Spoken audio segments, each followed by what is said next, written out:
Well hello and welcome again. आज को है day 38 of my 365 days daily streaming challenge, जिसमें बेसिकली मैं नेक्स्ट 365 डेज नेक्स्ट नहीं टोटल 365 डेज के लिए 1 आवर एटलीस्ट स्ट्रीम करूँगा हर दिन। और ये है 38 डेज। तो अगर डेली फॉलो करना है तो सब्सक्राइब, और ट्विच में देख रहे हो तो फॉलो, और जहाँ भी आई मीन फेसबुक वगैरह जहाँ पे भी देख रहे हो आप अप्रोप्रिएट एक्शंस ले लो। एंड आज को बेसिकली हम करने वाले हैं एक्सप्लोर को पायलट प्लस पी से या AI PCs जिसको हम कह रहे हैं बेसिकली, उनके बारे में। कल वाली स्ट्रीम पे मैंने माइक्रोसॉफ्ट की कीनोट देखी बेसिकली, जिसमें उसी का अनाउंसमेंट वगैरह था। एंड आज फोकस करेंगे लैपटॉप्स वगैरह जो रिलीज़ हुए हैं उस पर। एंड अगर कोई CPU स्पेसिफिकली रिलीज़ हुआ है तो भी आई गेस, बट मेरे को जितना न्यूज़ वगैरह मतलब दिखा है हेडलाइंस वगैरह उसके हिसाब से आई थिंक ऐसा कोई CPU रिलीज़ अभी किया नहीं है AMD और इंटेल की तरफ से, बट आई थिंक होगी फ्यूचर में। बट स्नैपड्रैगन एलिट एक्स, इसके बारे में काफ़ी कुछ सुनने को मिला है, तो एक्स एलिट आई गेस। तो आई गेस वहाँ पता नहीं, अगर वो स्नैपड्रैगन में भी मान लो एक ऐसा CPU क्रिएट करे जो ARM बेस्ड ही हो, लेकिन हमारे x86 के मदरबोर्ड पे भी इंस्टॉल करा जा सके, क्या पता नहीं। तो आई डोंट नो क्या होने वाली है।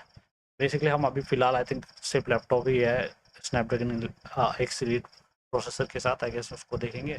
एंड मे बी फ्यूचर में हमें मतलब SoC या ऐसा बोर्ड मिले जो डायरेक्टली हम PC पे लगा सके अपने PC कंप्यूटर, जो डेस्कटॉप कंप्यूटर जिसको कहते हैं बेसिकली, वहाँ पे भी इंस्टॉल कर सके और ऐसा ही परफॉर्मेंस मिले मे बी।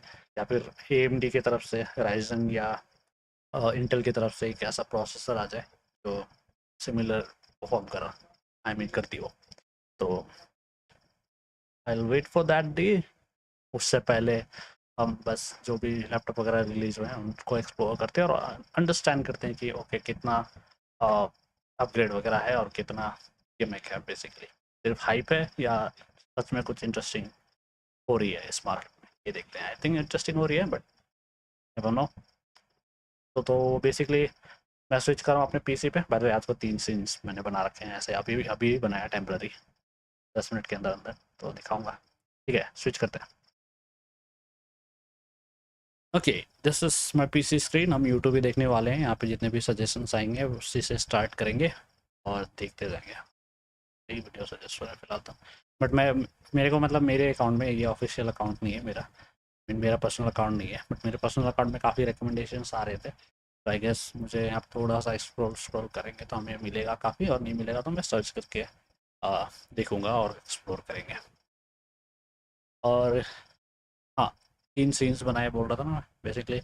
अगर कल आपने देखा हो तो एक सीन तो यही है जो अभी आप देख रहे हो।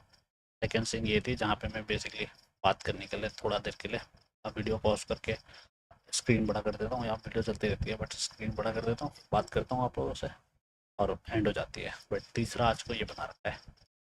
तो इसमें बेसिकली कल, क्योंकि कल कोई स्ट्रीम में अगर आपको याद होगा, आपने देखा होगा, तो कल के स्ट्रीम में चैट भी थी, चैट आ रही थी जो कि मैंने डिस्प्ले करके रखा नहीं था। तो अभी ये कॉर्नर पे मेरे इस गेम के नीचे चैट डिस्प्ले होगी अगर आएगी तो। और इस साइड खाली पड़ा है बेसिकली अभी, लेकिन वहाँ पे आइडियाज़ थे मेरे को, जैसे अलर्ट वगैरह, चैट वगैरह, चैट तो नहीं, सोशल मीडिया वगैरह हैंडल्स वगैरह डाल सकते हैं मे बी। बट फिलहाल वो खाली है, मेरे को 10 मिनट में सब कुछ करना पॉसिबल नहीं था, तो ये मैंने कर ली बस। तो ये 3 सीन का इस्तेमाल करेंगे आज, आई थिंक। ठीक है, स्टार्ट करते हैं। तो बेसिकली मैं आप पेज खोलता हूँ अपना, और आई थिंक मिल ही जाएगी हमें कुछ ना कुछ। ये रहा कल हमने जो देखा था, ये बेसिकली डेवलपर का है। हमने जो देखा था वो कीनोट देखा था, मेन कीनोट। ये रहा सरफेस लैपटॉप 7 सरफेस प्रो, एक वीडियो। मैं बेसिकली थोड़ा यूट्यूबर का रिव्यू वगैरह देखना चाहता हूँ, क्योंकि कीनोट वगैरह में तो कुछ भी बोलते हैं। थोड़ा सा रियलिटी में जाएंगे हम बेसिकली, हैंड जोन वीडियोज़ में देखेंगे। फॉर एग्जांपल एक मेरे को जो रिकमेंडेशन में आ रही थी मेरे अकाउंट पे, वो डेव 2D की आ रही थी।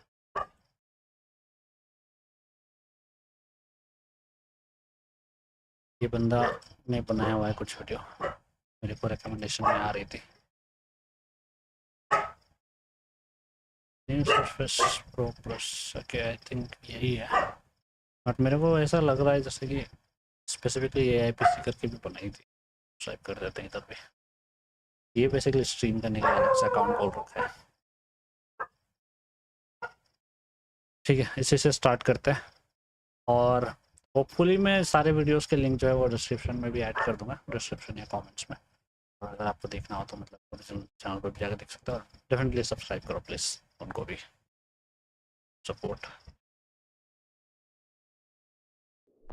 इससे शुरू करते हैं। Today is a big day in the laptop world because a bunch of devices were launched with the new Snapdragon X chip. This is supposedly a very powerful chip with awesome energy efficiency, so like incredible battery life, and these are supposed to be cheaper chips. So to be able to put this type of chip into a laptop makes that whole product come down in price. Okay, I was able to spend a little bit of time with a few of them, and these are some first impressions. I'm going to start off with some Surface devices. So with the Surface Pro 11 and the Surface Laptop 7, with the laptops having the biggest changes. The screens on both devices are now OLED panels. So the 13.5-inch IPS panel from the previous generation has now been updated to a mainly मेरे को surface laptop में उतना interest नहीं है, मतलब बाकी जितने companies launch करेंगे AI रिलेटेड पीसीस वगैरह उस पर ज़्यादा इंटरेस्ट है। But I guess maybe इससे हम स्टार्ट कर सकते हैं, जैसे गूगल का पिक्सल होता है बेसिकली। सरफेस प्रो किसी ने यूज़ किया है, सरफेस या सरफेस प्रो लैपटॉप? मैंने पर्सनली कभी नहीं किया है, तो आई डोंट नो कैसी होती है, देखते हैं। आई गेस मैकबुक को थोड़ा बहुत रिजेंबल करने की कोशिश करते होंगे। with 13.8-inch OLED panel and the 15-inch panel as well, but they both have much better contrast ratios and viewing angles, and just better image quality they would get with OLED tech, and you get thinner bezels, but you also get, for the first time that I can think of on a Surface laptop, rounded corners on the display. Now, Apple's been doing this on their MacBooks for like over a decade at this point, but they only do the top corners, like the top left, देखने में top अच्छा right. लगता है, This- but on the ऐसा Surface कोई खास laptop here, benefit तो है नहीं। we're seeing it on all four corners, including the bottom ones, and it's just, I don't know, I like the look. I don't think it's for everyone, but I think it's just like a nice design language that I think goes really well with the मेरे overall ख्याल से वो design over है of थोड़ा, the Surface device. कम होना चाहिए The but come keyboard होना hasn't चाहिए। really changed other than the inclusion look of their Copilot key, which is like their AI button. You press that and it'll do wonderful AI things. That whole conversation of Copilot and the new Copilot Plus, that's a whole separate conversation that'll come in the future. The trackpads on the Surface laptops have also been updated. They're now a haptic touchpad in the sense that they're no longer like a physical cantilever mechanism that goes up and down. It is now a motor on the inside that simulates the sensation of tapping on that touchpad. And both the 13.8 and 15-inch devices have this. तो basically वही जो मैंने बताया, MacBook का थोड़ा copy कर रहे हैं हैप्टिक फीडबैक के लिए आई गेस, क्योंकि मैकबुक कुछ उसी तरह से काम करती है।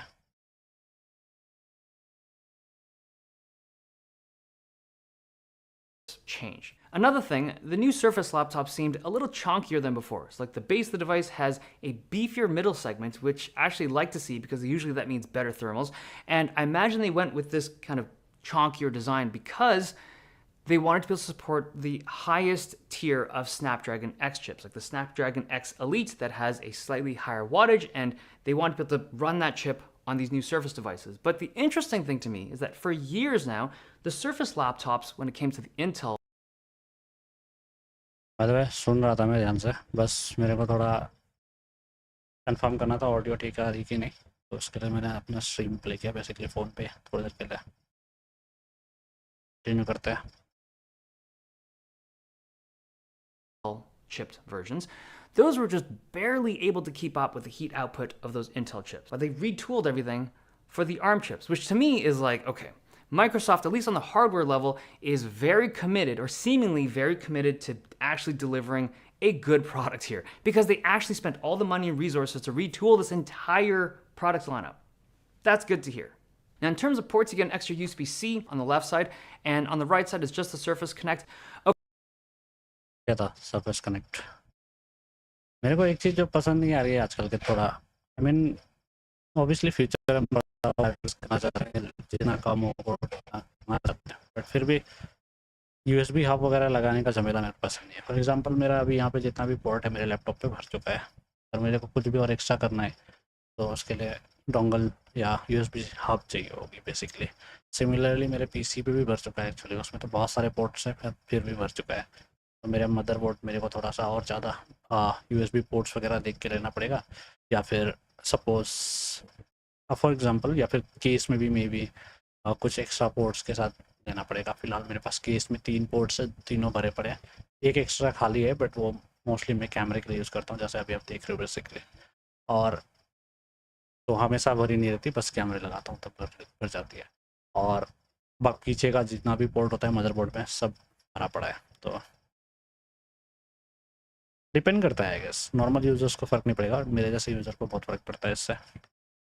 Okay, the performance of this chip. So these chips, the Snapdragon X Elite and the Snapdragon X Plus, they're both supposedly awesome, but we've only seen it with synthetic benchmarks and stuff that the companies have demoed with intent. The real question, and I really think the only kind of potential problem that we might see with this product, is the support for non-native apps. So if you're new to this whole conversation of like ARM chips with Windows devices, all the stuff seems good so far, right? But the one weakness is a lot of Windows apps do not have native support for this type of chip, these ARM chips.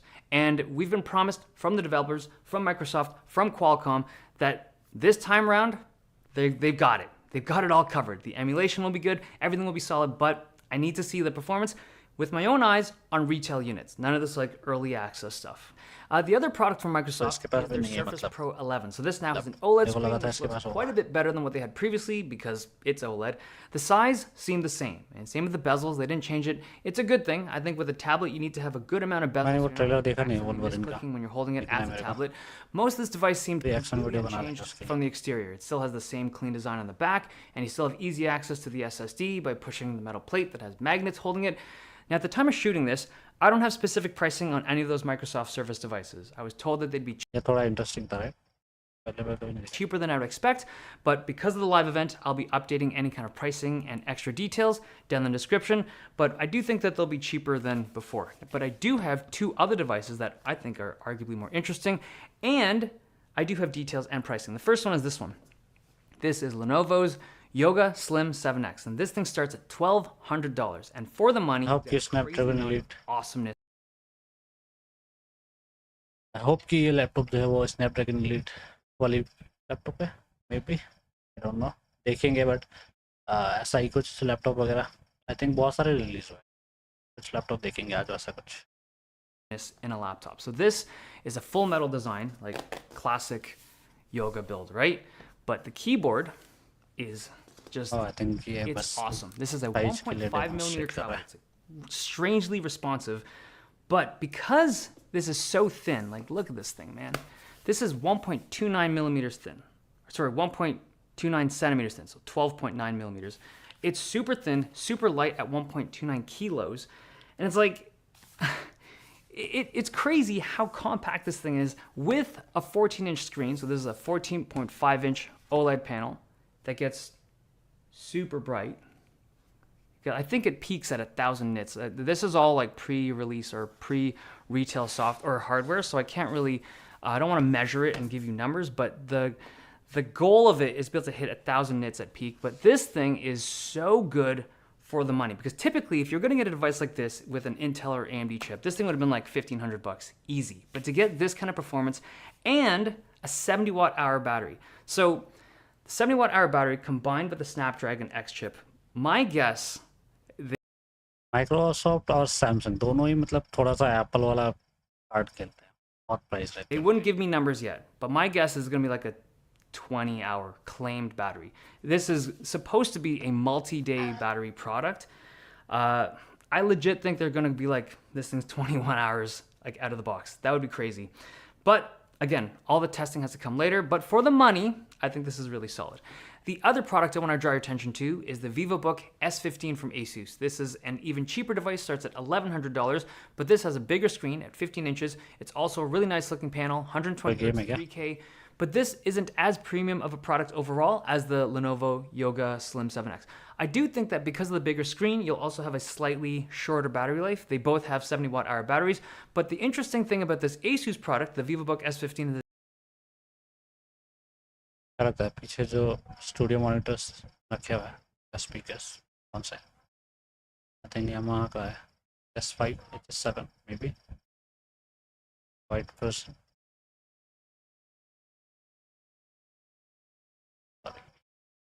It does have interesting the लगा. highest wattage of the Snapdragon X laptops I've seen so far. So 45 watts at the top end. You also get a lot of I/O, including 2 USB-A and an HDMI port and a micro SD reader to boot. So my initial impression on this whole launch of Snapdragon X devices, it's just so much better than I thought it would be. Like when they first announced it, we saw all the launch partners and it seemed like, okay, there's a lot of companies on board, but I'm impressed by the caliber of devices that are coming out. The fact that Microsoft retooled their Surface laptop hardware finally, but for ARM devices, that's telling. And then you just saw 2 other really good devices. I think the options are really good for consumers at this point. Don't go out and buy it until you see the retail reviews. I think my hope is that the emulation is going to be good enough. It better be, or else all of this is just going to go to waste. But wait for the reviews. I'll be doing pretty extensive reviews on the performance and stuff, so be tuned for that if you're interested. But there you have it. The Snapdragon X laptops are finally here. Today is a big day in the laptop world because यार मेरे को देखना था laptop itself. कोई अभी तक review आया नहीं क्या? इतना पता है कि X Elite PC आ गया है. I mean लैपटॉप आ चुका है X Elite के साथ. ये देखेगा? Unfortunately, while you were clicking on this video, AI achieved superintelligence and replaced all of us. This is a simulation. You are in a video game. I'm the Master Chief. This morning, Microsoft and their partners finally unveiled a hefty lineup of laptops powered by Qualcomm's heavily hyped 12-core Snapdragon X Elite and 10-core X Plus chips, based on the ARM architecture rather than x86. They're meant to usher in a ARM-based revolution for Windows PCs, just like Apple's M1 did for Macs. And based on early impressions, it kinda looks like they might. Ugh, it's been a long time since I felt excited about Windows laptops. It feels weird, I don't like it. Microsoft's calling these new Snapdragon X-powered laptops Copilot Plus PCs, replacing the AI PCs codename. But joke's on them, because I don't want to use either of those phrases. However, the company said more Copilot Plus PCs will be coming later, powered by Intel branding and बहुत खराब AMD लगा. chips, as long as they achieve a minimum of 40 trillion operations per second, or TOPS, which their current chips cannot, but more on that later. The other things that make a Copilot Plus PC are access to the most advanced AI models to power a suite of new software features and all-day battery life, although some manufacturers already claimed to last for multiple days before the other ones were like, okay, Lenovo, no, just wait, sorry, we don't usually let them talk. All in all, the battery life numbers I've seen are quite impressive. We're talking 17 to 20 plus hours depending on the model and the task, but many of these notebooks reportedly outperform an M3 MacBook Air. Also, I don't know why I forgot to put this in the script, but Microsoft showed the Snapdragon X Elite, the Surface laptop and Surface Pro, beating out the M3 MacBook Air in both single and multi-threaded performance. And why would they lie? The Air. Shots fired.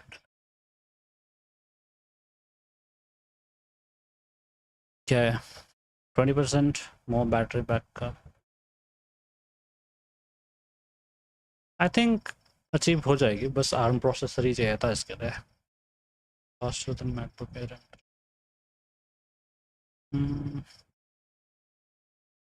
हाँ, Windows दो. Comment देख रहे हो? Super terrible. ये है actually Windows का software optimisation बिल्कुल भी ढंगा नहीं. ऊपर से अभी और ज़्यादा ख़राब बना रहे हैं विंडोज़ 11 के बाद से, और ऐड वगैरह घुस रहे हैं उसमें. ऐसा ही ख़राब है, मतलब एक्सपीरियंस और ज़्यादा ख़राब कर रहे हैं. In both single and multi-threaded performance. And why would they lie? The laptop lineup is led by the redesigned Surface Pro and Surface Laptop. I didn't say numbers there because Microsoft wanted these to be like MacBooks so bad, they copied Apple's horrible tradition of hiding the exact model name unless you dig for it in the settings somewhere, where apparently they're listed as the Surface Pro 11th edition and Surface Laptop 7th edition. Not to be confused with the Surface Pro 10 and Surface Pro 6 for business that were launched back in March. Those have Intel processors. Gaming वगैरह के मामले में भी एक चीज़ notice करी है कि आजकल बहुत कंफ्यूजिंग नाम सब आ रहा है सबका लगभग। जैसा इंटेल का प्रोसेसर वगैरह थोड़ा बहुत समझ में आने लगा था लाइनअप वगैरह, उसके बाद फिर अल्ट्रा करके लेके आ गया। क्या ही हो रहा है पता नहीं। और फिर AMD का राइजन या क्या पता नहीं They चल रहा are है। bad and dirty, don't think about them. Instead, Microsoft said these new Surfaces perform 80 to 90% faster than their non-business predecessors, the Surface Pro 9 and Surface Laptop 5. And they've got hardware upgrades, a haptic touchpad. मेरे light के soft box के अंदर कोई कीड़ा घुस गया। निकलने के लिए उसको रास्ता नहीं मिल रहा मेरे को, दिख रहा है वो बेचारा। आई गेस मिल जाएगा, थोड़ा सा छोटा सा स्पेस है तो निकल जाएगा, बस सामने ही है। And smaller bezels on both the 13.8 and 15-inch versions of the laptop, and a new Flex keyboard that works while detached from the Surface Pro, which also sports a 13-inch OLED display for the first time. Both machines start at $1,000, which indicates how much confidence Microsoft has in these new chips. And they're not the only ones. HP is revamping their entire PC lineup, killing its existing branding names like Spectre, Pavilion, Dragonfly, and Envy. New consumer HP notebooks will be called Omnibooks, which is sure to steal some of the active crowd. It's Omni. It can do it all. I mean, they'll get that, right? Meanwhile, their more businessy notebooks will be called Elite Books, with, of course, various suffixes. HP announced one of each, powered by a Snapdragon X Elite. Dell has also gone all in, announcing the first XPS 13, which is somewhat widely viewed as the MacBook of Windows PCs, to feature a non-Intel processor. There's also an Inspiron 14 and 14 Plus, featuring the Snapdragon X Plus, and 2 Latitude models. From Lenovo, we got a Yoga Slim 7X 14 Gen 9 and a ThinkPad T14S Gen 6. You know those models. Asus announced a VivoBook S15, Acer showed off the Swift 14 AI, and Samsung showed off its Galaxy Book 4 Edge, which you definitely want. Okay, you guys, you want this. But just in case you don't, we're gonna throw in a free 50-inch TV. Not really matching the confidence of some of those other laptop makers.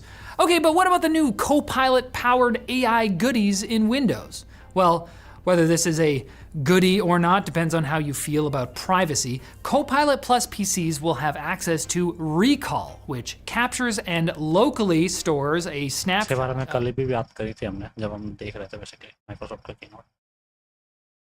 But I think locally store तो करेगी, but encrypted हो गया या नहीं, plus वो उसका access किसके पास होगा, क्या माइक्रोसॉफ्ट को मतलब उससे डेटा कलेक्ट करेगा? आई थिंक करेगा, बस वही इशू है। Of everything you do on your PC every few seconds, which you can ask Copilot to retrieve later. Sounds like you have the ability to block Recall from capturing certain. Okay, ये हमने कल देखी हुई है AI news, तो अभी यहाँ पे it's a curious little AI. It might take a little peek anyways, a little scary. There's also super resolution, which will upscale supported games, and of course the Copilot assistant itself. तो उसको हटाते हैं और ढूंढते हैं कुछ। Marcus Brownlee की iPad video में देख लिया, ये कल देख रहा था, ये कंप्लीट नहीं किया है। कॉफी जलाओ।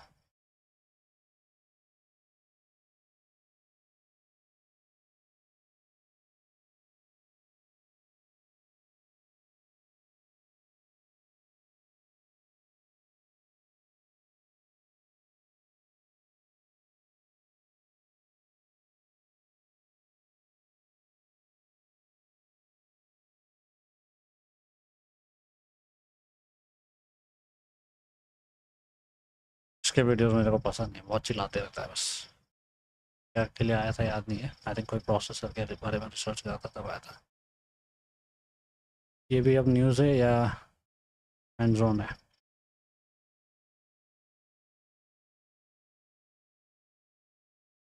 मेरे को न्यूज़ नहीं चाहिए, हैंड्स ऑन वीडियोस चाहिए।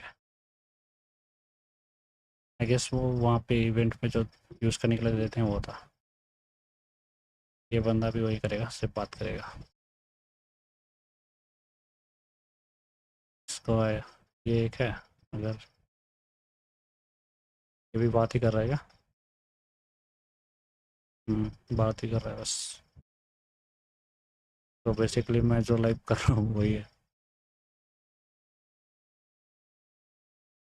ओके, आई थिंक इसने यूज़ करा हुआ है। This might be the biggest update for Windows ever. So there's a lot to talk about here. Not only a brand new lineup of the Surface Pro as well as the Surface Laptop, but on ये top setup of रखे that, a huge update to not only the software side, but also what you can do with Windows. So there's a few things that we're going to talk about today. Copilot plus PCs are a big one. But beyond that, it is a fundamental sort of rewrite of Windows and what you can do with Windows. It is a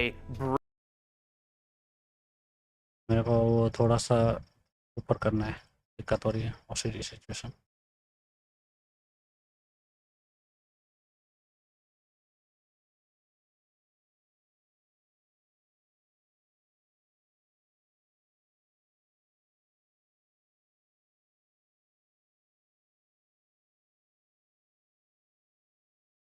locked है बेटा।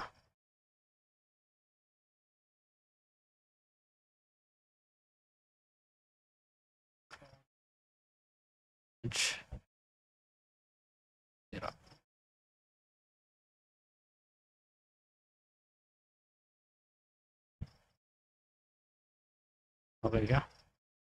थोड़ा सामने आप दिक्कत नहीं है। ठीक है, अब प्ले करते हैं। brand new chip with the Snapdragon X Elite. And on top of that, a lot of very cool new features. Now, I'll be honest with you, going into this event, I've spent the last सिर्फ full screen करने से ही दिक्कत आती है।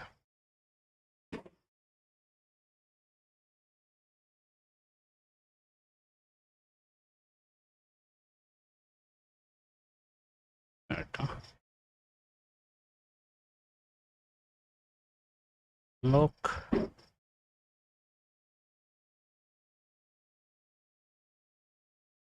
Okay, मेरे को OBS का जो प्रीव्यू है वहाँ पे ठीक ही दिख रहा है, बट जैसे ही आई गेस फुल विंडो में जब प्ले करते हैं तब होती है बस वो।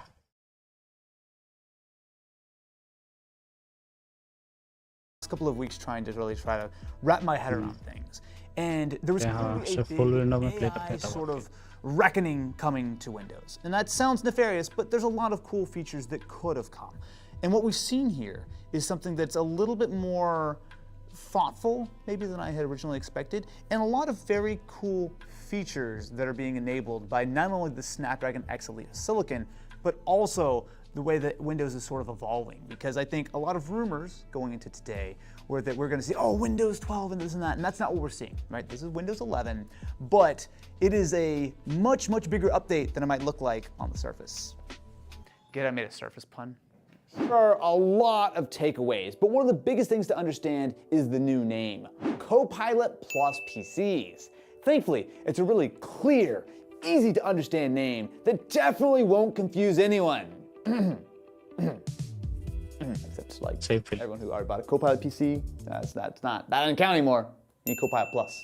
But here's the thing, this is a new class of laptops that you're going to be hearing a lot about in the coming months. So the Copilot and the AI stuff is absolutely a big component of everything. But as far as I'm concerned, an equally big part is what enables it, the Snapdragon X Elite. Now Qualcomm have been making chips for Windows for a few years now. They haven't been all that great.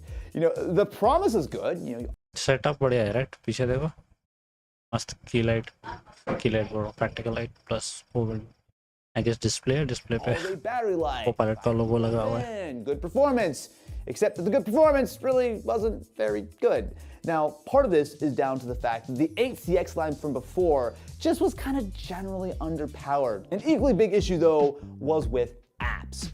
Probably the biggest difference with Snapdragon. Windows use करी किसी ने? मैंने अभी तक use नहीं करी। X86 backbone that Intel and AMD have been using for decades. मैंने सुना है कि मतलब पहले Windows जो ARM based Windows है बेसिकली बहुत खराब है क्वालिटी वाइज, उतना अच्छा था नहीं।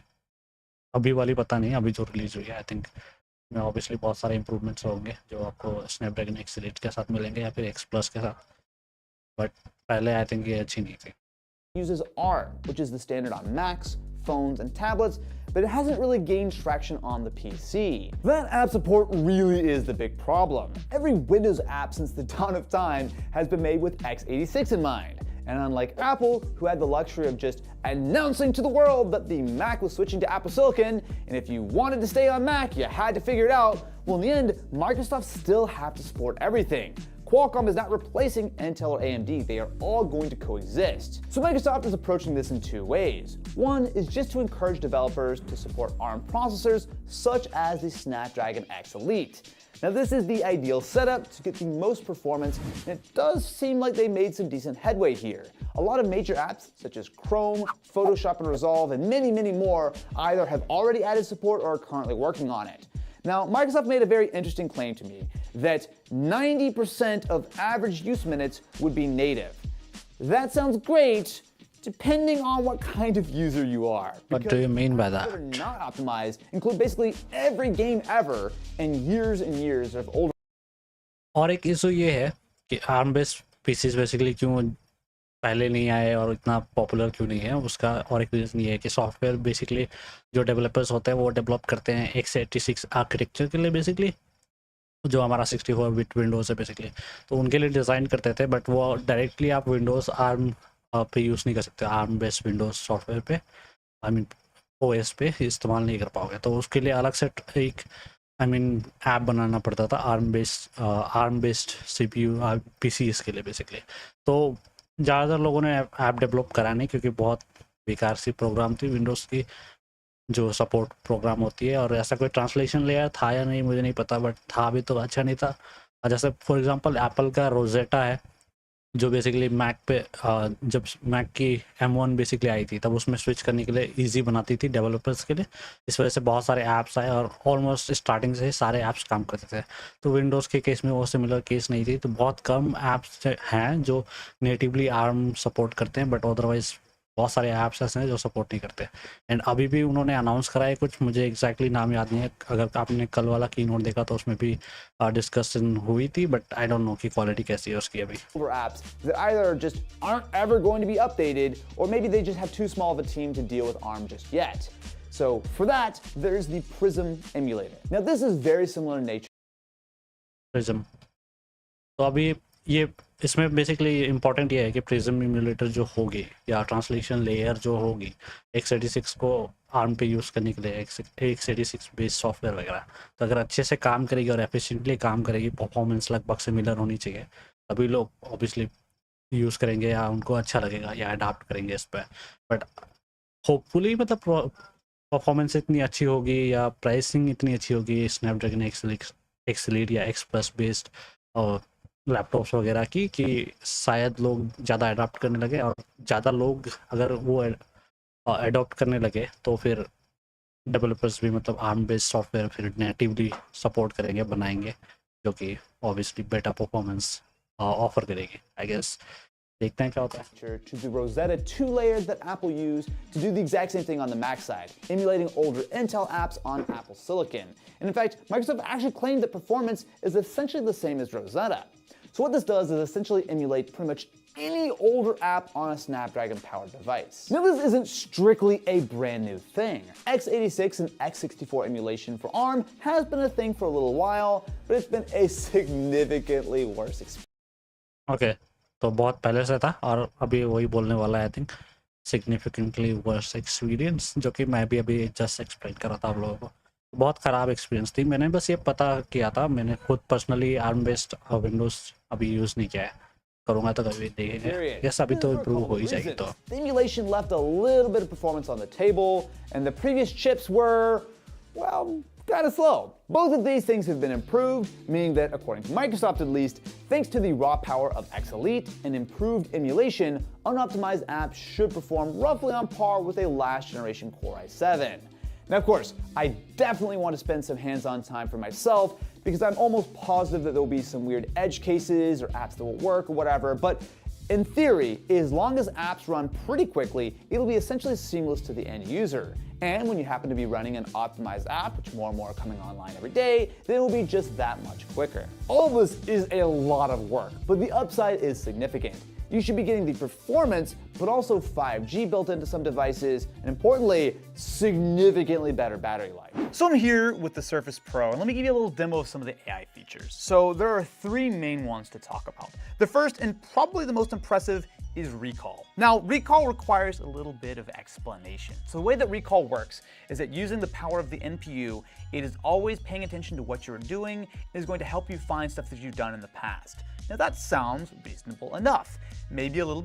रिकॉल भी हमने फिर कल ही देखी है। आई थिंक वो एम्बार्गो वाली सिचुएशन होगी, क्योंकि ऑलरेडी काफ़ी रिलीज हो गया लैपटॉप्स वगैरह जो स्नैपड्रैगन एक्स एलीट के प्रोसेसर्स यूज़ करते हैं, और सरफेस प्रो भी यूज सरफेस लैपटॉप वो भी रिलीज हो चुके हैं। आई गेस रिव्यू के लिए बेंचमार्क, आई मीन रिव्यू और बेंचमार्क ये सब के लिए आई गेस वो एम्बार्गो लगे हुए होंगे, तभी कोई यूट्यूबर उसके बारे में बात नहीं कर रहा। This is obviously not my device, this is a demo, but you can see I can go back to yesterday, I can go back to the day before. This will save for as long as you want, provided you have the storage space for it. So the way this works is that the NPU is taking a screenshot of whatever's on your screen every little while. So it's smart, so it's going to be able to only take a screenshot when it detects motion. But what it does is it can determine whatever I am looking at. So this is inside of an Excel spreadsheet. So if I wanted to, I could copy any text or whatever over, or I can just automatically open it up using this button, and it will pull that exact file up. So the way to think about this is the computer is constantly keeping a record of what you're doing. Basically, and say I personal want search to go back and find something I did 2 or 3 days ago, or a week, or a month ago. Theoretically, it will do it. So say I want to go look for bread. I know that I was looking at some photos of bread last week or whatever. Well, you can see just how fast it shows up. So I have a couple of different matches. I have text match, so I could pull up any of these things, and the word bread was listed. So you can see here it automatically highlights that, so I can find that. It'll also give me visual matches. So if I go, ये feature बहुत useful होने वाली है, but obviously फिर वही थोड़ा आपका privacy concern आ जाता है कि डेटा कौन कौन एक्सेस कर सकता है। होपफुली सिर्फ आप ही एक्सेस कर सकते हो और इंक्रिप्टेड भी हो, बाकी दूसरा सॉफ्टवेयर वगैरह ना पढ़ पाए, या एटलीस्ट विंडोज़ तो पड़ेगी ऑब्वियसली। तो क्या उन लोग क्लाउड का इस्तेमाल करेंगे या नहीं, क्लाउड में स्टोर करेंगे या नहीं डेटा, और I think ad personalization definitely होने वाली है इसके थ्रू। तो आई डोंट नो कितना सेफ है, बट यूजफुल तो डेफिनेटली लग रही है। So right here, I can see that it can tell that this is a photo of bread. Now this, I don't probably need to tell you, is a really cool idea because it is constantly taking screenshots of your actual system. You can do this for chats, you can do this for websites, you can do this for apps, pretty much anything that Windows can take a screenshot of, it can save here. Now, probably a big question you have is, yikes, that's kind of creepy. Now, there's certainly some privacy concerns with this, but let me explain to you the way I understand it, and maybe it might make you feel better, or maybe it won't. When you come up here to the options menu, you can go into the settings, so it's actually built into your privacy and security. मैं ये सोच रहा था कि ऐसा कोई option at least होना चाहिए, ऐसा मैंने कल वाले स्ट्रीम पे भी बताया था बेसिकली। तो ऑप्शन होना चाहिए, मतलब आपको खुद कंट्रोल दे सकते हो। जैसे कि कुछ ऐप्स, आई थिंक कुछ ऐप्स पे आप डिसेबल कर सकते हो उसको, स्नैपशॉट फीचर को बेसिकली, और प्लस आप डिसाइड कर सकते हो कितने टाइम तक रखना है और कितना आई मीन इंटरवल पे कैप्चर करना है, या फिर कितना स्टोरेज हाईएस्ट ये मेरा आई गेस भरे। तो वो सब भी आई गेस डिसाइड करने के लिए हेल्पफुल रहेगी, और आई थिंक दिख रही है फीचर यहाँ पे। जैसे सेव स्नैपशॉट का ऑप्शन है, तो on off I think of भी कह सकता है। स्टोरेज दिख रही है, तो आई गेस मैक्सिमम स्टोरेज वहाँ पे आप चुन सकते हो। डिलीट स्नैपशॉट्स ठीक है, बट ऑटो डिलीट का भी ऑप्शन होना चाहिए मेरे हिसाब से। ऐप्स टू फिल्टर, तो वही कि कौन कौन सा ऐप आप नहीं चाहते हो कि ऐड हो। वेबसाइट्स टू फिल्टर, वेबसाइट्स भी ट्रैक करेगा, थोड़ा ज़्यादा नहीं हो गया, ठीक है। I guess थोड़ा सा कुछ फीचर है इनबिल्ट जो हेल्प करेगा। Only on Copilot Plus devices with the NPU. So the reason for that is that this is all happening locally on device. So none of this goes up to the internet. Microsoft can't see it. It's all encrypted. You could imagine a lot of privacy concerns if that was not the case. So first of all, you can just turn this off.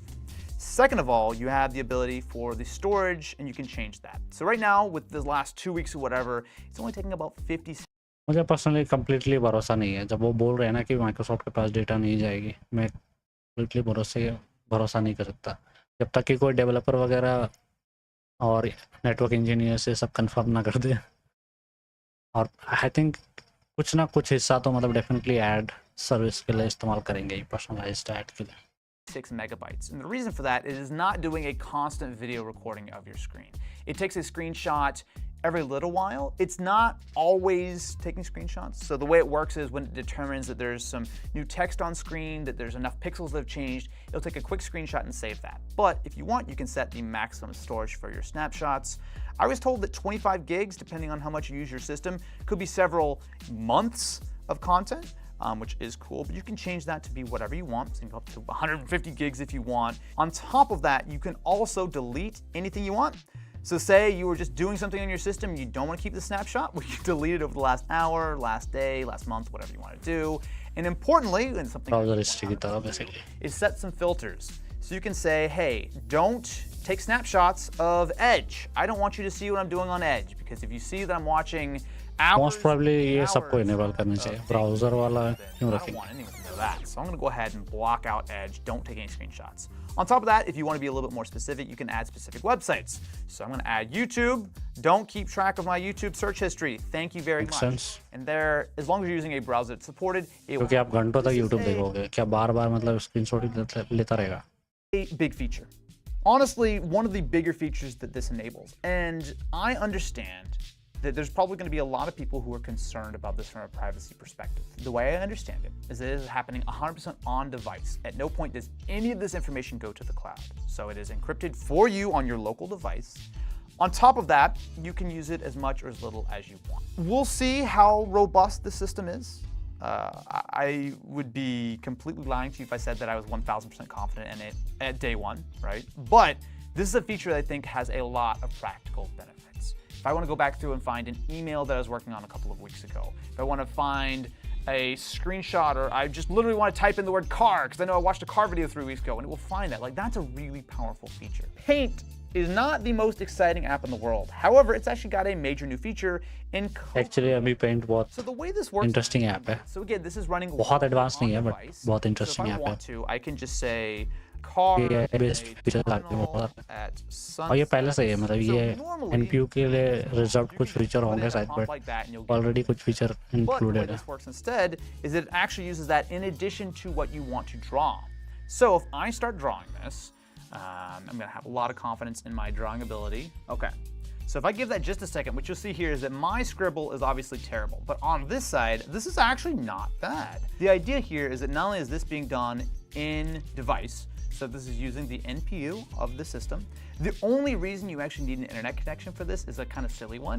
ये मैं कैसे situation में useful होता हुआ देख रहा हूँ. और फॉर एग्जांपल मान लो मैं अपने वीडियोस वगैरह के लिए या वेबसाइट के लिए कुछ डिज़ाइन क्रिएट करना चाहता हूँ, basic design. I think Photoshop वगैरह पे भी होनी चाहिए फीचर. बेसिकली मेरे को ये फीचर अच्छी लगी कि आप कुछ ड्राइंग कर रहे हो और उसको बेसिकली एआई जो है आपके प्रॉम्प्ट के हिसाब से मॉडिफाई कर रहा है, इम्प्रूव कर रहा है. तो हमने बी रोल्स वगैरह क्रिएट करने के लिए या वेबसाइट के लिए स्पेसिफिक कुछ ग्राफिक वगैरह बनानी हो तो उसमें ये बहुत काम आने वाली है. कुछ इलस्ट्रेशंस वगैरह ड्रॉ करनी हो आई गेस तब भी बहुत यूज़फुल होने वाली है. फॉर एग्जांपल मैं कुछ बी रोल दिखाना चाहता हूँ, बट मुझे पर्सनली वो बी रोल मिल नहीं रही कहीं पे, आई गेस तब मैं इसका इस्तेमाल कर सकता हूँ. इंटरेस्टिंग होगी देखने की कैसा होता है फिर. They want to make sure that you're not doing any nefariousness with this. So what happens is when you give it the prompt, it goes out to ये भी है the पर server, बहुत make sure restrictions it's not होता है asking you to do anything AI tools पे. nefarious, shall we say. So you do actually need an internet connection for this, but all the Among Us का stuff sound is था. happening on device. So if I turn that creativity back Nostalgia. up, you can see that the image that I'm getting here, even though this is a terrible scribble, look at that! That looks sick! That is incredibly cool! So if I actually click it, boom! There we go. Live captions is a Windows level feature that, again, leveraging the power of the NPU on board of the system, allows you to caption anything that Windows can. I think ये recap ही कर रहा है, तो हम कुछ और ढूंढते हैं. So I'm going to turn on. अगर चैप्टर है तो देख लेते हैं पहले. Here. It will now tell you what okay chapter है. So, hello, my name is ये रहा Lenovo 11. Yoga 7X. Now, the last thing I want to talk about when it comes to hardware is मैं सिर्फ अभी hardware में interested हूँ. Software features तो हमने कल भी कवर कर लिया. Yeah. So on top of these Surface devices, which of course we're getting early hands-on of, there are going to be a number of other OEMs, including Samsung, including Lenovo and Dell and all kinds of people, Asus, who are going to be announcing devices probably around the time this video goes live. The only one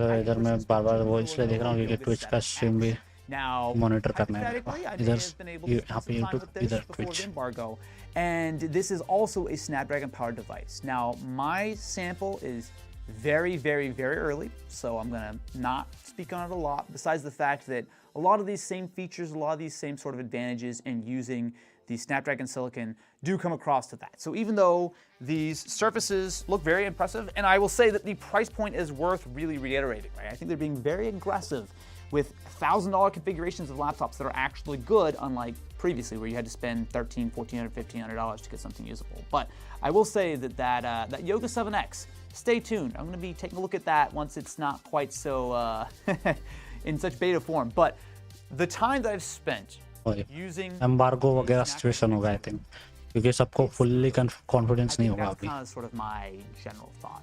There's a lot of performance there. You have. मुझको जहाँ तक पता है Lenovo, Asus, HP, Acer, ये सब ने already announce कर दिया अपना laptop उनका. Snapdragon X Elite वाला. Good in a way that typically you only get when you're running with, you know, a big beefy CPU and GPU and yada yada yada, right? Like what you're getting here is performance. You're getting a lot of really cool features, and importantly, devices that the fans are almost never kicking on. You know, the battery that is actually legitimately all day. हाँ, एक fan की sound ना मेरे को पहले पता नहीं क्यों प्रॉब्लमेटिक नहीं लगती थी, बट अभी कुछ टाइम से मैं जब से मतलब लैपटॉप के थ्रू स्ट्रीमिंग कर रहा हूँ ना, तो अभी पता चल रहा है कि बहुत साउंड होती है. तो अभी ऑब्वियसली आप लोगों को सुनाई नहीं देती क्योंकि टेक्नोलॉजी काफ़ी एडवांस हो गई, नॉइस रिमूवल वगैरह, तो माइक्रोफोन के थ्रू आपको सुनाई नहीं देती. फॉर एग्जांपल फ़ैन चल रहा है, आपको पता भी नहीं चल रहा होगा, बट वो भी कभी कभी तो दो फैन चलाता हूँ अगर ज़्यादा गर्मी रहती है तो ऊपर भी इधर भी, तो दोनों फैन की साउंड कैंसिल हो जाती है, आपको सुनाई नहीं देती है. तो लैपटॉप की भी साउंड आप लोगों को सुनाई नहीं देगी, बट जो यूज़ कर रहा है बेसिकली उसके लिए बहुत डिस्टर्बिंग है. तो नॉर्मली नहीं होती है साउंड इतना, बट जब मैं स्ट्रीम करता हूँ तो लैपटॉप बहुत हीट हो जाती है, उसके वजह से बहुत साउंड आता है.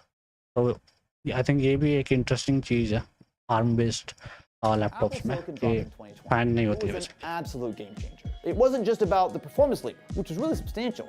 It was also about the incredible battery life, paired with the fact that you got full performance even when you're unplugged. As much as you may or may not want to actually use a Mac, since 2020, MacBooks really have set a new benchmark. Now, are these Snapdragon-powered systems going to give us that same leap? Well, in all honesty, probably not, at least immediately. My understanding is that you'll still see some power management from Windows when you're running on battery, which will cut performance a bit when you're unplugged. But this is a massive step forward. Chat के लिए देखना है, काम कर रही है, डाल तो रखा है. Apple is an arms race where we, the consumers, are the real winners. In the past few years, we've seen more improvements to laptop performance and battery life than in the entire decade beforehand. And believe me when I say that Microsoft didn't rebuild huge chunks of Windows just for a few random Snapdragon laptops. It really does seem like ARM-powered Windows devices are the future, and we'll likely see everyone from NVIDIA to AMD join the party before too much longer. I mean, who doesn't want a laptop? Now, are there concerns? Absolutely. My hands-on time with the X Elite has been limited by very unfinished software and hardware. So while my initial impressions are really promising, we absolutely have to मैंने browser बंद कर दिया, तो अभी customise नहीं करते, छोड़ देते आजकल. There are a lot of questions and there's also next stream में जब मैं इम्प्रोवाइज वाली स्ट्रीम करूँगा, क्योंकि कुछ नए सॉफ्टवेयर भी ट्राई करने वाले हैं. quickly developers actually want to embrace streaming related not to mention there's probably going to be a lot of या मेरे hardware related. I would say like average consumer. मेरे हार्डवेयर के बारे में बहुत सारे वीडियोस बनाने हैं. Laptops with an Intel or an AMD sticker on it. And as soon as you drop a Snapdragon badge, well, that doesn't necessarily mean a lot to a lot of people. So my expectation is that it might be a little bit of a slow ramp on these things. But here's the thing. Microsoft is betting big on ARM, and they're really the last holdouts. Mobile and Mac have been switched over for a while, and it seems natural that Windows is the last domino to fall here. Now, I'm not saying you should drop everything. I think किसी को भी मिले ही नहीं है कि जाके review करो type device. एक भी ऐसा वीडियो मिला नहीं है. Also will have their own सिर्फ announcement videos. Have all the AI goodies that you ever hope for. But here's the thing. This is a big deal that is really worth keeping an eye on. थोड़ा Things are moving at an incredibly rapid rate. So that, my friends, is a look at what you've got with these brand new Copilot Plus PCs. If you really break it down, it's very simple. Austin Evans subscribe करना था।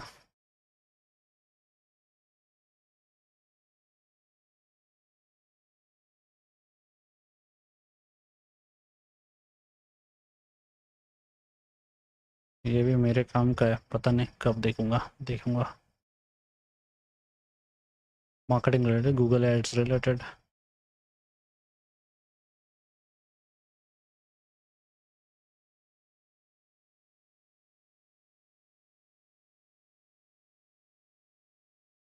आई think किसी को भी मतलब वो मिला नहीं है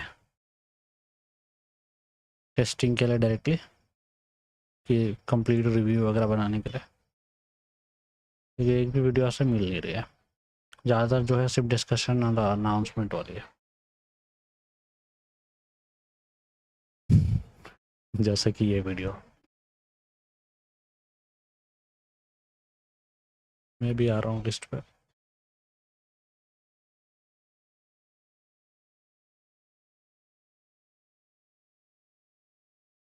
ये वीडियो ऐसे देखी सी फील हो रही है, या फिर इस बंदे को देखा होगा पहले इसलिए। ये भी अनाउंसमेंट वाली ही लग रही है, क्योंकि लैपटॉप तो एक्चुअली में रिलीज हुई नहीं हुई थी 1 मंथ पहले। यस, अनाउंसमेंट वीडियो ही है।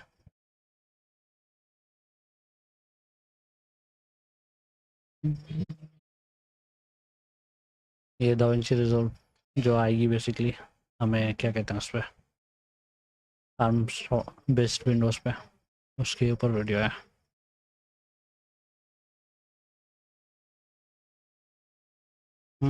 आई गेस हार्डवेयर वाली ऑप्शन है ही नहीं अभी, हार्डवेयर वीडियोस रिव्यूज वगैरह बेंचमार्क्स वगैरह। ये एसुस की जो लॉन्च करी उन्होंने, बेसिकली सिर्फ ऐड ही होने वाले हैं और कुछ नहीं।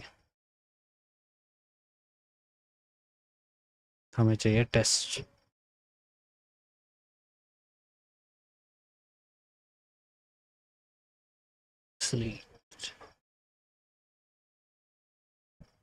प्राइसिंग पता है किसी को? Snapdragon X Elite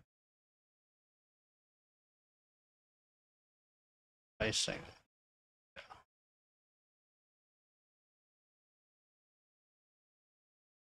83,000।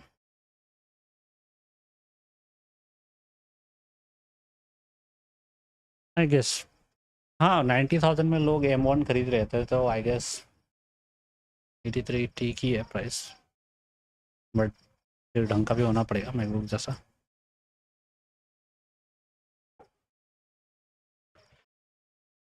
$1,299। फिर वो इम्पोर्ट टैक्स वगैरह GST वगैरह ऐड होके बढ़ ही जाता है। बेसिकली यहाँ पे जो USD प्राइसेस दिखा रहे हैं उतने हमें उससे ज़्यादा ही पड़ेगा यहाँ पे इंडिया में, हमें सेम प्राइस पे नहीं मिलने वाली।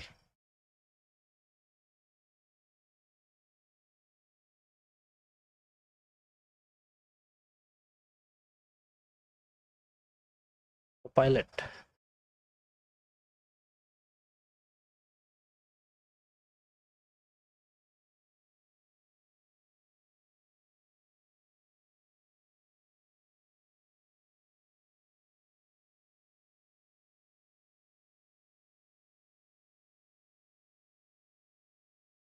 expected price after importing them in loading.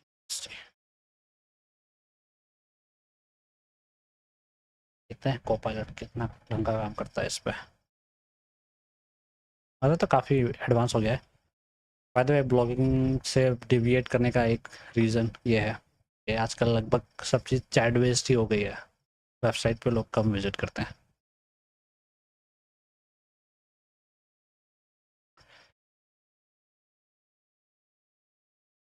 Okay, Surface laptop 7th edition and Surface pro 11th edition. 7th edition लगभग स्टार्टिंग प्राइस है 999, जो कि 83 के आसपास होनी चाहिए। एक्चुअली नहीं होगी, ज़्यादा ही होगी उससे। ये आई थिंक कैलकुलेट नहीं करी, सिर्फ एक्सचेंज वैल्यू को रखा हुआ है, सिर्फ एक्सचेंज वैल्यू को कंसिडर कर रखा है, टैक्स वगैरह नहीं कर रखा। Import price price do not include any import duties और GST।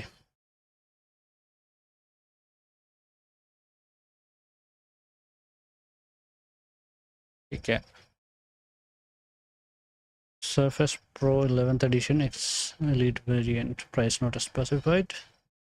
Asus PiBox S15, इससे मेरे को उम्मीद था कि ये कम प्राइस में लॉन्च करेगा, क्योंकि इसका ज़्यादातर Asus का लैपटॉप बहुत सारा मतलब बजट रेंज में बहुत अच्छे अच्छे स्पेक्स के साथ लॉन्च करता है। हालांकि इनका रिपेयर को लेके बहुत सारा स्कैम वगैरह चल रहा है, उन्हीं का खुद ही मतलब कर रहे हैं, RA में इनका बढ़िया नहीं है, तो थोड़ा सोच समझ के ही लेना, क्योंकि बहुत सारा मतलब गंदा प्रैक्टिस है इनका रिपेयर के मामले में, रिपेयर और वारंटी क्लेम्स के मामले में।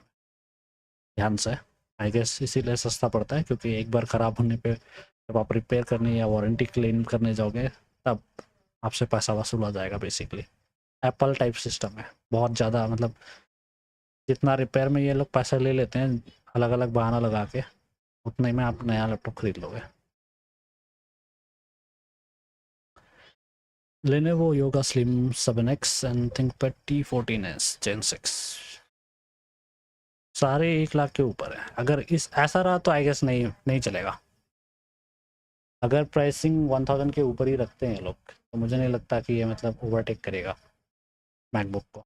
अगर मैकबुक को ओवरटेक करना है, अगर मैकबुक से ऊपर निकलना है, बाहर निकलना है विंडोज़ को, तो फिर प्राइसिंग इनको कॉम्पिटिटिव रखना पड़ेगा बहुत हाई, बहुत ज़्यादा, क्योंकि ब्रांड वैल्यू मेंटेन कर रखी है एप्पल ने बहुत हाई। वो ब्रांड वैल्यू को मैच करना विंडोज़ के लिए बहुत टाइम लग जाएगा, पॉसिबल ही नहीं है तो एक तरह से देखा जाए तो,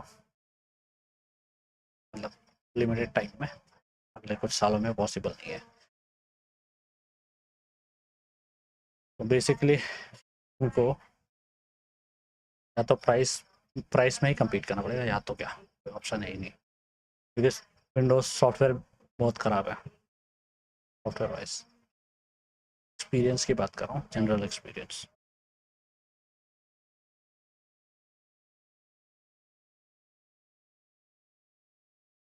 कुछ वीडियोस ढूंढते हैं आप, मेरी वीडियो आ रही है बस सर्च करने पे।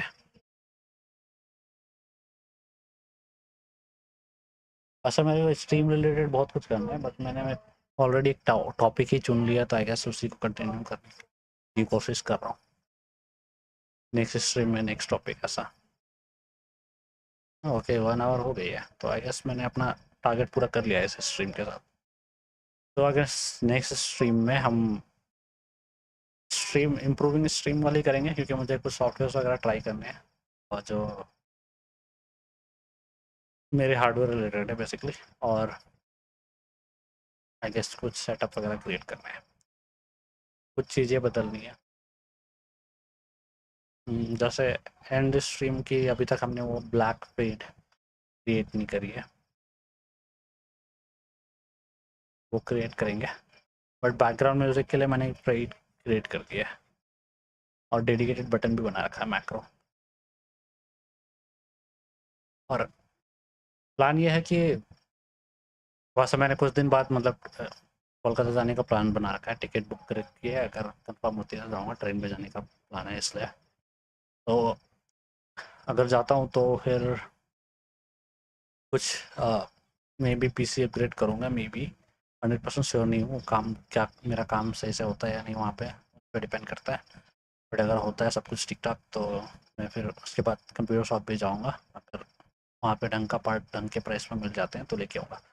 मैं यूज्ड पार्ट्स ही ढूंढ रहा हूँ बेसिकली क्योंकि AM5 पे मेरे को अपग्रेड करना नहीं है अभी, क्योंकि एक बार में 3-4 प्रोडक्ट खरीदना पड़ेगा, बहुत महंगा पड़ जाएगा। प्लस AM4 का ही जैसे फॉर एग्जांपल Ryzen 7 7800 X3D ये सब मैं अपग्रेड करने जाऊँ तो मेरा मदरबोर्ड उतना अच्छा है नहीं, तो बहुत सारी दिक्कतें हैं। तो मैंने मतलब थोड़ा कंफ्यूज होकर कैसे अपग्रेड करूँ, किस अपग्रेड पाथ पे जाऊँ वगैरह वगैरह। तो आई गेस सबसे पहले मैं GPU अपग्रेड करूँगा, मे बी सिर्फ GPU, क्योंकि इसी मदरबोर्ड इसी सेटअप में बेसिकली काम कर जाएगी। हालांकि थोड़ा सा लिमिटेड हो जाएगा क्योंकि मेरा मदरबोर्ड और सीपीयू दोनों PCI 3 सपोर्ट करती है और अभी के लिए ज़्यादातर जीपीयू PCI 4 30 स्पीड को आई गेस अचीव करते हैं। हालांकि मैं 100% श्योर नहीं कि उससे ज़्यादा कुछ फ़र्क पड़ेगा। आई गेस थियोरेटिकली वो थोड़ी आई गेस प्रॉब्लम्स क्रिएट कर सकती है या बैंडविड्थ कम कर सकती है हमारा परफॉर्मेंस वाइज।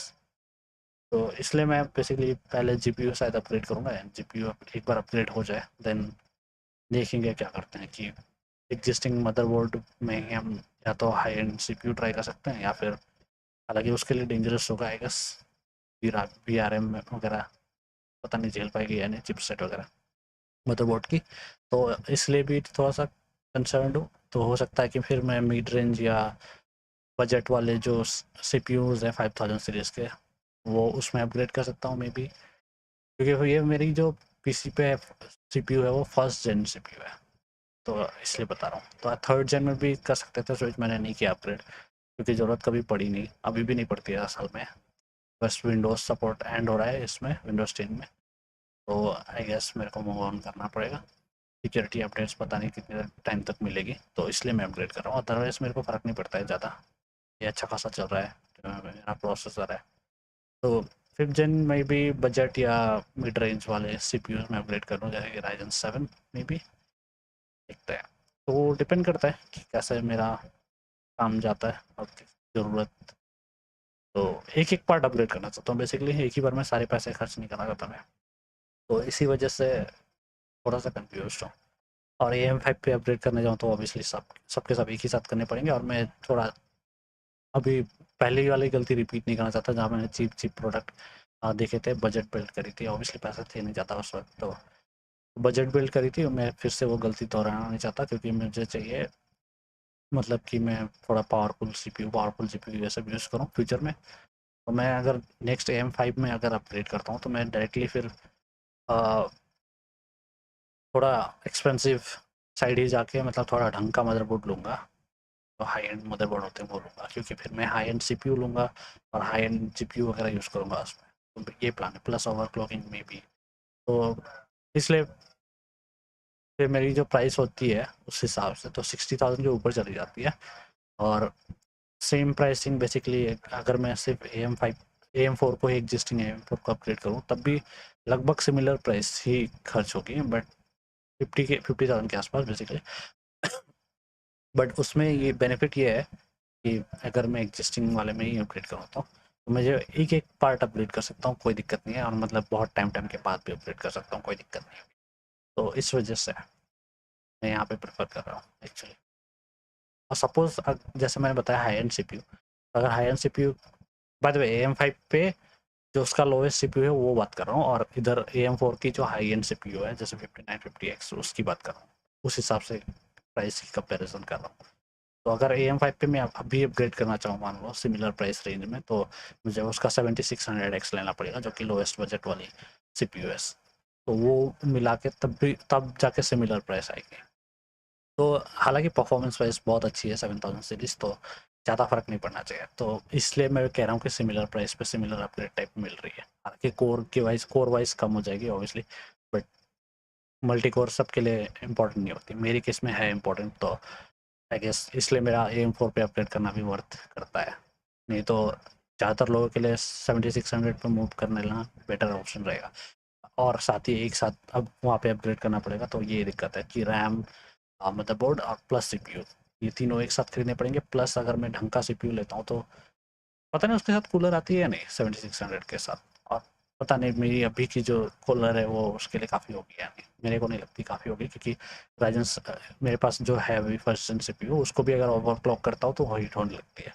तो आई थिंक फिर मेरे को कूलर भी ऐड करना पड़ेगा, तो उस हिसाब से अगर प्राइस देखा जाए तो 60 के ऊपर ही चली जाएगी। और वहीं मैं 50,000 के आसपास ये AM4 को अपग्रेड करूँ तो कर सकता हूँ, और वो भी एक एक पार्ट करके।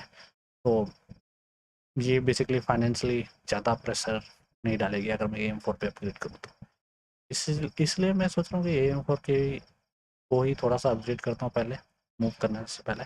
और उसमें सबसे बड़ा रीज़न ये है कि मैं सोच रहा हूँ कि AM4 पे बेसिकली NPUs लॉन्च होंगे AMD Ryzen के AM5 प्लेटफॉर्म्स में। तो मैं उसका वेट कर रहा हूँ। अभी जो 8000 सीरीज़ है वो बहुत बेसिक है, वो मतलब 7000 सीरीज़ की CPU को लेकर थोड़ा सा उसमें AI वाला फीचर डाल दिया है, ऐसा कुछ है।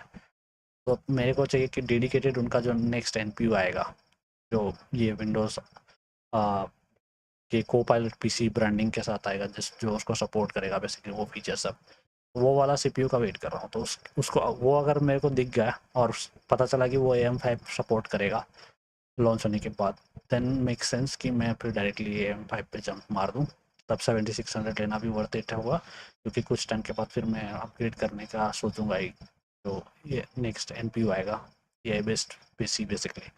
तो आई गेस उस सिचुएशन में मैं फिर AM5 पे जंप मार जाऊँगा, और टेम्परेरीली मैं यहाँ पे AM4 में मान लो Ryzen 7 जैसा शॉर्ट CPU या Ryzen 5600 में भी इवन Ryzen 5 5600, तो ऐसा कुछ ट्राई कर लूँगा टेम्परेरीली। तो आई गेस ऐसा ही है, देखते हैं। मेरे कोलकाता जाने के बाद मैं डिसाइड करूँगा। जून में ही जाना है, हाँ, कब जाना है बस, मतलब वहाँ पे बहुत काम है। जून को जाने को तो कभी भी जा सकते, कल भी जा सकते हैं। बेसिकली मेरे को कुछ काम से जा रहा हूँ, और वो सारे काम सक्सेसफुल होते हैं तो मेरे पास इनफ पैसे होंगे जिससे मैं एक बार में बहुत सारे PC पार्ट्स लेके आ सकता हूँ, अगर सक्सेसफुल होती है तो। देखते हैं क्या होता है। अगर नहीं भी होती है तो भी एक्चुअली मैं कुछ पार्ट्स अपग्रेड कर पाऊँगा, एक सिंगल पार्ट करके। तो क्योंकि ज़्यादा पैसा मुझे नहीं खर्च करना है एक बार में, रिस्की है। बेसिकली मैं उतना ही खर्च करना चाहता हूँ जितना मैं अर्न बैक कर सकूँ, और वो भी लिमिटेड टाइम में। तो इसलिए ओवर स्पेंड नहीं करना चाहता मैं। पहले करता था वैसे कुछ तरह की गलती, अब मैं नहीं करना चाहता ऐसा। तो सोच समझ के हर चीज़ पे इन्वेस्ट करता हूँ आजकल, चाहे वो आपकी चीज़ क्यों ना हो। तो इसलिए मैंने अभी तक किया नहीं है अपग्रेड, क्योंकि अभी तक सच में फील नहीं होती मेरे को पर्सनली। जैसा विंडोज 10 का अपडेट आना बंद हो जाएगा ये पता चल रहा है, अदरवाइज़ मेरे को कुछ फील नहीं होता कि, मतलब कभी भी फील नहीं होता कि मेरे को इससे ज़्यादा पावरफुल CPU चाहिए करके।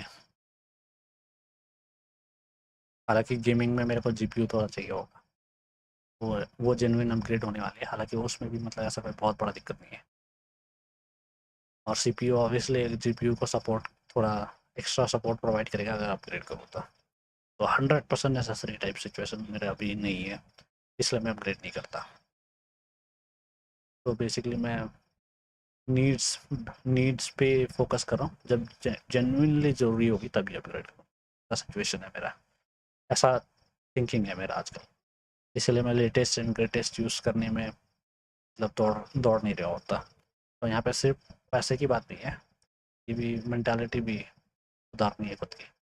तो मैं सिर्फ वही चीज़ें खरीदता हूँ जो जेन्युइनली मेरे लिए नेसेसरी हो, प्लस जिसका प्राइस मैं बेसिकली जस्टिफाई कर सकूँ। तो इसलिए जैसे मैं अभी 60,000 सपोज मैं अपग्रेड करता हूँ, 60,000 खर्च करके सब कुछ, मैं उसको जस्टिफाई नहीं कर पाऊँगा, क्योंकि मैं उतने पैसे बना नहीं रहा। अगर वीडियोस के थ्रू बात करें तो ब्लॉगिंग के थ्रू होती है, तो ब्लॉगिंग के लिए सिर्फ एक बेसिक लैपटॉप चाहिए, तो मैं जस्टिफाई नहीं कर पाऊँगा उस केस में। फिर GPU भी अगर मेरे को चाहिए तो वो सिर्फ गेमिंग के लिए चाहिए, क्योंकि मेरी करंट GPU एनफ है वीडियो एडिटिंग के लिए मेरी। तो अगेन वो भी गेमिंग चैनल जस्ट शुरू करिए, अभी 100 सब्सक्राइबर ही है बस, तो उसको भी जस्टिफाई नहीं कर पाऊँगा, इसलिए धीरे धीरे अपग्रेड करेंगे। खैर ये थोड़ा पर्सनल स्टोरी हो गया। आई गेस मिलते हैं नेक्स्ट स्ट्रीम पे। हो सकता है आज को मैं और एक स्ट्रीम करूँ जहाँ पे इम्प्रूविंग PC कर सकते हैं, या फिर कल करेंगे और इम्प्रूविंग स्ट्रीम वाली, इम्प्रूविंग OBS वाली, बेटर OBS, वो सीरीज कंटिन्यू करेंगे next. Yes, thank you so much for watching. I'll see you in the next stream. Thank you so much. Bye bye. Have a good night.